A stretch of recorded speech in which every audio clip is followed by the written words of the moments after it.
5.9 মাত্রার ভূমিকম্পে কেঁপে উঠেছে পুরো সিলেট। এই মুহূর্তে আমরা সিলেটের সিলেট গেট অর্থাৎ সিলেট সিটি কর্পোরেশনের 6 নং ওয়ার্ড থেকেই লাইভে যুক্ত হয়েছি। আপনাদেরকে জানিয়ে রাখি, বাংলাদেশ সহ দক্ষিণ এশিয়ার অন্তত 6টি দেশে রিখটার স্কেলে 5.9 মাত্রার ভূমিকম্প আঘাত এনেছে। এর উৎপত্তি স্থল ছিল ভারতের আসাম রাজ্যে। আমরা যদি আপনাদেরকে বলি আজকে বিকেল 5:11 5.9 মাত্রার এই ভূমিকম্পে কেঁপে উঠে পুরো সিলেটে বিশেষ করে যারা ব্যস্ত ছিলেন না বিশ্রামে অথবা যারা সজাগ ছিলেন, তারাই মূলত এই ভূমিকম্পের যে নড়াটা, যেটি ভূমিকম্প আঘাত পরেই অনেকে অনুভূত করেছেন এবং অনেকেই কাজে ব্যস্ত ছিলেন বা বিভিন্ন জায়গায় ব্যস্ত ছিলেন, সেক্ষেত্রে অনেকেই না বুঝতে পারেন। সেক্ষেত্রে আমরা যদি আপনাদেরকে জানিয়ে রাখি, বিকেল 5:11 কিন্তু এই ভূমিকম্প আঘাত হানে বিকেল 5:11 এবং এই মুহূর্তে সিলেট শহরে আমরা যতটুকু খবর পেয়েছি কোথাও কোনো ধরনের ক্ষয়ক্ষতির খবর পাওয়া যায়নি। তবে এই আঘাতটি অনেকটা বড় ধরা যায়, অনেকটা বড় একটি আঘাত এনেছে ভূমিকম্প।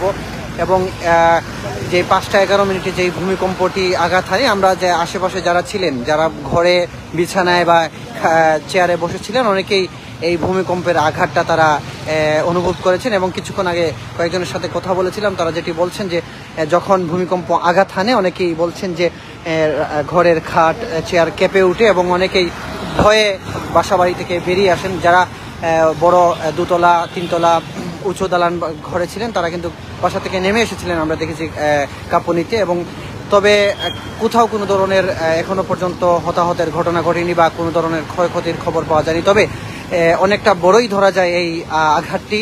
5.9 মাত্রার এই ভূমিকম্পে কেঁপে উঠেছিল পুরো সিলেট এবং মানুষের মধ্যে একটা আতঙ্ক সৃষ্টি করে ফেলেছিল মুহূর্তের মধ্যেই। তবে এখনো পর্যন্ত কোথাও কোনো ধরনের কোনো ধরনের ক্ষয়ক্ষতির খবর পাওয়া যায়নি। 5:11 ভূমিকম্প সিলেটে যারা টের পেয়েছেন একটু কমেন্ট করে জানাবেন। কোথাও কোনো ধরনের আপনারা সবাই একটু কমেন্ট করে জানাবেন আপনারা কোথায় আছেন এবং কি অবস্থা, আপনার এলাকার অবস্থা জানাবেন। এবং এতক্ষণ পর্যন্ত আমরা যেটি আপনাদেরকে জানানোর চেষ্টা করেছি, আজকে বিকেল 5:11 সিলেট সহ বিভিন্ন দেশে, ভারতের বিভিন্ন অঞ্চলে 5.9 মাত্রা যে ভূমিকম্পটি হয়েছিল সেটির আমরা আপনাদেরকে আপডেট জানানোর চেষ্টা করেছি। সবাই ভালো থাকবেন, সুস্থ থাকবেন।